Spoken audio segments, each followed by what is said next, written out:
Y en medio de todas estas discusiones, en medio de la lucha contra el narcotráfico, del despliegue militar de los Estados Unidos en el Mar Caribe, de este video que acabamos de conocer, etcétera, etcétera, pues el presidente Gustavo Petro de una u otra forma pues sorprendió, Lucas, con este trino que puso, porque pues recordemos que el presidente Gustavo Petro siempre estuvo en contra de las, digamos, fumigaciones aéreas con glifosato, sí, con las aspersiones, sí, pero ahora como presidente, cuando le falta menos de un año pues para irse de la Casa de Nariño, pone sobre la mesa la posibilidad, o al menos su intención, de que esto vuelva. Decía ayer Jennifer a las 12:58 del mediodía, dada la táctica mafiosa de oponer personal civil al ejército, la Corte Constitucional debe reconsiderar su sentencia. Allí donde la ciudadanía ataque al ejército, habrá fumigación aérea. Pues Daniel Mejía es un experto en seguridad, una de las personas que más sabe sobre el tema de cultivos de coca, sobre narcotráfico, etcétera, etcétera. Además fue secretario de Seguridad de Bogotá. Está con nosotros, señor Mejía. Gracias por estar con nosotros. Bienvenido. Buenos días, Jennifer. Muchas gracias. ¿Y qué nos dice este cambio de postura del presidente Gustavo Petro según su perspectiva? Es extraño. El presidente Petro durante toda su vida política se ha opuesto a las aspersiones con glifosato como mecanismo para erradicar los cultivos ilícitos. Lo hizo como senador, lo hizo incluso como alcalde de Bogotá, como candidato presidencial. Hay varias comunicaciones públicas de él diciendo que eso es envenenar a la población, que eso no se puede hacer, que bajo su gobierno no pasaría esto. Y hay un cambio de estrategia, y la explicación de esto es la presión que se le viene encima de la decisión que va a tomar muy pronto Estados Unidos, en particular el Departamento de Estado, sobre la certificación o desertificación del gobierno colombiano en materia de lucha contra las drogas. Yo creo que eso es lo que explica su cambio de postura, y es para mostrarle al gobierno americano que quizás está dispuesto a hacer algo, porque cuando uno mira las cifras de estrategias antidroga bajo la administración de Gustavo Petro, la erradicación manual ha disminuido en un 93% en los últimos 3 años. La tasa de interdicción, es decir, la fracción de cocaína que se produce, que las autoridades incautan, ha bajado del 42% al 28%, es decir, una caída grande de 14 puntos porcentuales. Y la ejecución de los programas bandera del gobierno de Gustavo Petro, que era el tema de desarrollo alternativo, sustitución de cultivos, uno mira las cifras de ejecución presupuestal del PENIS, del Programa Nacional de Sustitución de Cultivos Ilícitos, y no llegan al 15-20% en ninguno de los 3 años que han pasado. Entonces ahora da el bandazo y habla de volver a la fumigación con glifosato. Sí.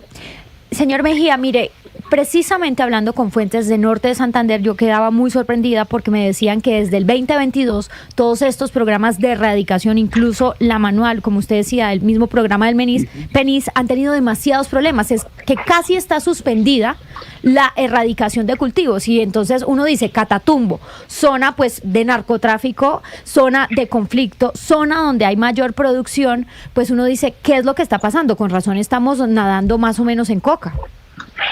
Sí, hay que decir, la erradicación manual es muy costosa también en términos de vida de los grupos móviles de erradicación, de la vida de las personas que hacen parte de estos grupos móviles de erradicación, porque muchos de estos campos están minados. Estas personas terminan perdiendo la vida o con sus piernas amputadas, producto de ingresar a zonas de cultivo que están con minas que han sembrado los grupos criminales organizados para proteger los cultivos de la erradicación manual.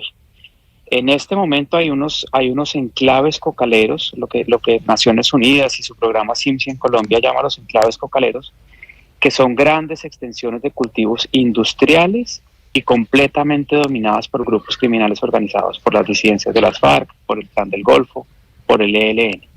La identificación de estas zonas donde hay cultivos industriales de gran escala puede llevar a las autoridades colombianas a reevaluar si se retoma el programa de aspersión en esas zonas.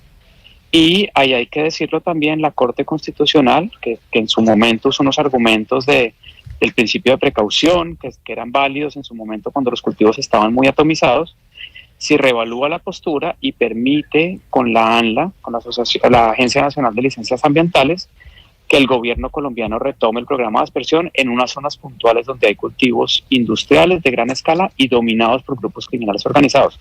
Ahí básicamente el argumento que tiene que usar el gobierno, este o cualquiera, es que en esas zonas la afectación, digamos, que hacer una ponderación de derechos y decir que la afectación que se hace al medio ambiente o a la salud no alcanza a compensar los problemas de violencia que está viviendo el país, producto de que estos grupos criminales organizados hoy están recibiendo sumas muy grandes de dinero producto del narcotráfico. Y ahí, profesor Mejía, me quería meter bien adentro, porque en estas cosas de política pública muchas veces toca elegir entre una opción mala y otra peor, siempre hay costos. Exacto. Y usted como investigador, en esa balanza de qué cosas se ganan, qué cosas se pierden, no todos son ganadores, ¿usted a qué conclusión ha llegado para que el gobierno haga esto cualquiera sobre la aspersión aérea con glifosato?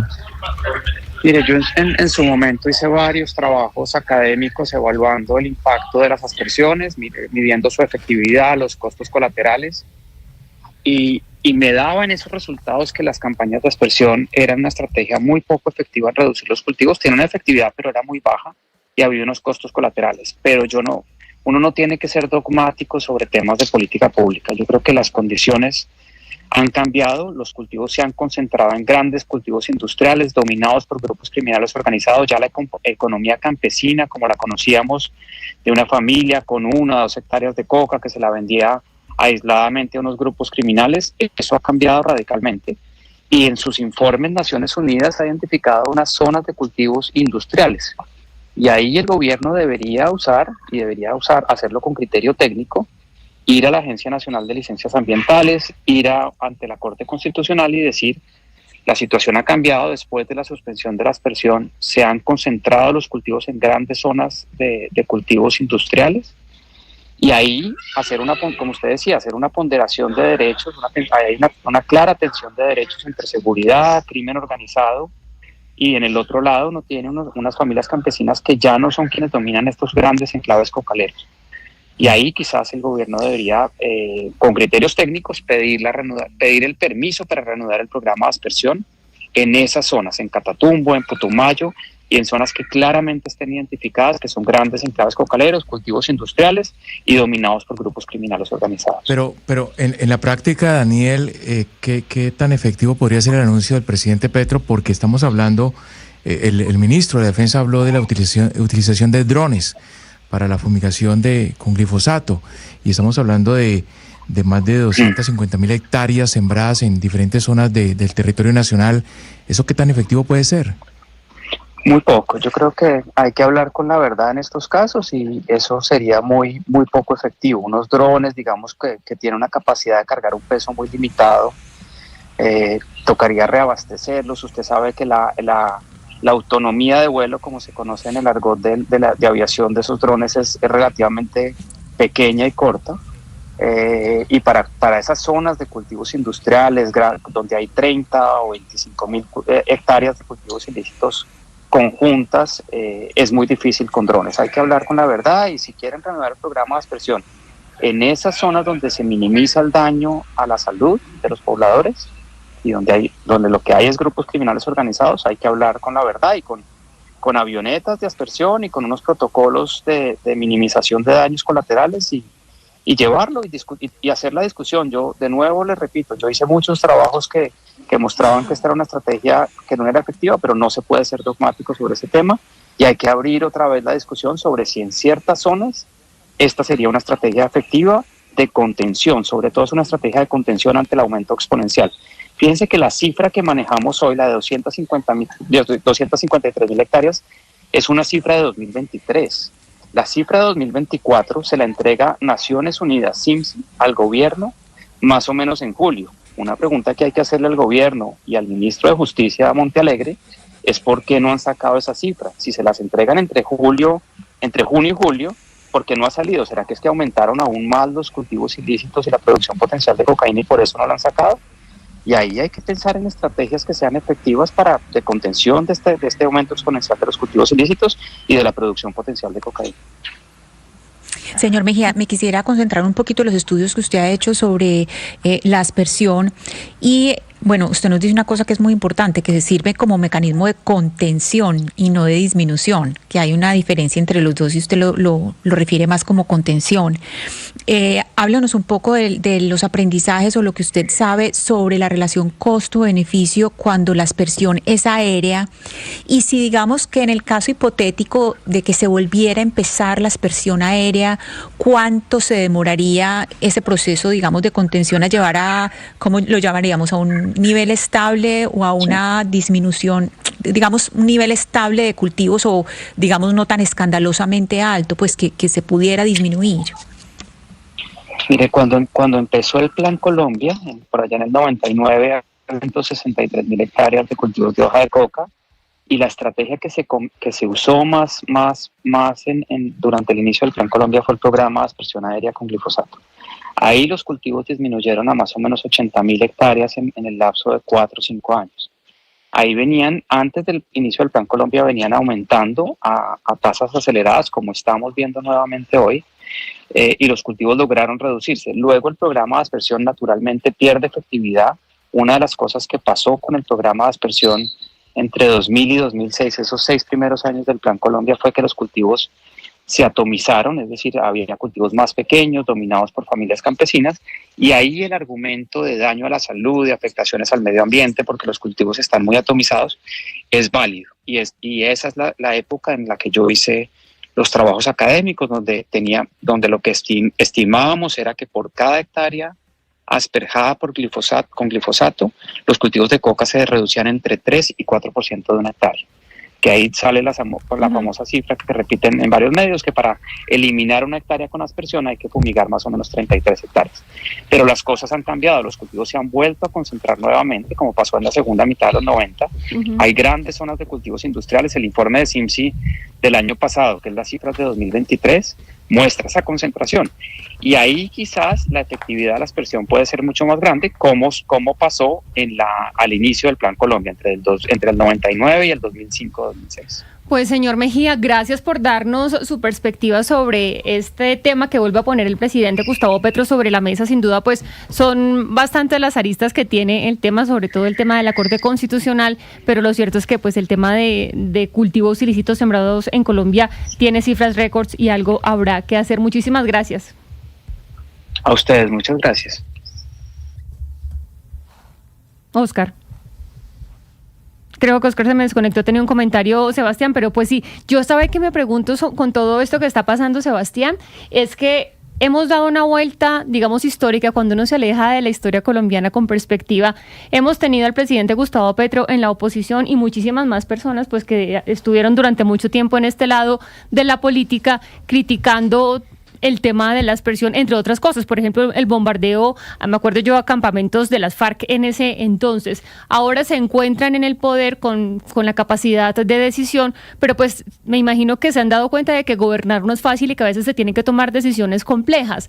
Me imagino yo, o no sé si sea correcto lo que estoy pensando, hace parte un poco de la madurez histórica de un país, que hay que pasar por diferentes etapas, con diferentes perspectivas para comprender la posición del otro y de una u otra forma construir políticas que a veces no gustan mucho desde cierto lado cuando se mira con el ojo tapado. Sí, no, adhiero totalmente, pero además eso le pasaba a Jennifer a todos los gobiernos que cuando fueron oposición hicieron una suerte de oposición virulenta en el que se criticaba todo, porque digamos, si somos honestos, el uribismo a Santos le criticaba todo. Porque se sentaba, porque se separaba, le criticaba todo. Cuando fue gobierno Iván Duque, algunas de las cosas que criticaba o las tuvo que hacer o las tuvo que matizar, y a Petro le está pasando lo mismo, porque tirar trinos y oponerse, Jennifer, cuesta 0 pesos. Usted se mete a Google y pone cuánto cuesta lanzar trinos criticando, cuesta 0 pesos. Estando en el poder cuesta vidas, hay costos intrínsecos, hay gente que pierde, gente que gana, y el presidente Petro tiene un país que nunca en su historia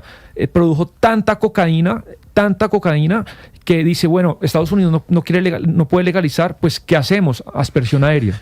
Pero mire, Sebastián y Jennifer, es que obviamente el tema de la oposición, cuando es un opositor y luego gobierna, todo cambia, eso es así. Pero los hechos son tosudos. Y yo quedé muy aterrado con la observación que hace el profesor Mejía sobre cuáles son las cifras que estamos manejando nosotros hoy en día sobre la producción y los cultivos de hojas de coca. Estamos manejando cifras del 2023. Es decir, es posible, y seguramente el gobierno tiene la información y no se ha hecho pública, que esos cultivos de esas 250.000 hectáreas de hojas de coca de las que estamos hablando, sea muchísimo más área cultivada de coca. Muchísima más. Y eso es lo que ha llevado al presidente Petro también a reflexionar sobre la necesidad de ver cómo controla un problema que se le salió de las manos. Porque se está hablando de producción industrial de cocaína. Colombia está rompiendo récord en cultivos de hojas de coca y en producción de cocaína.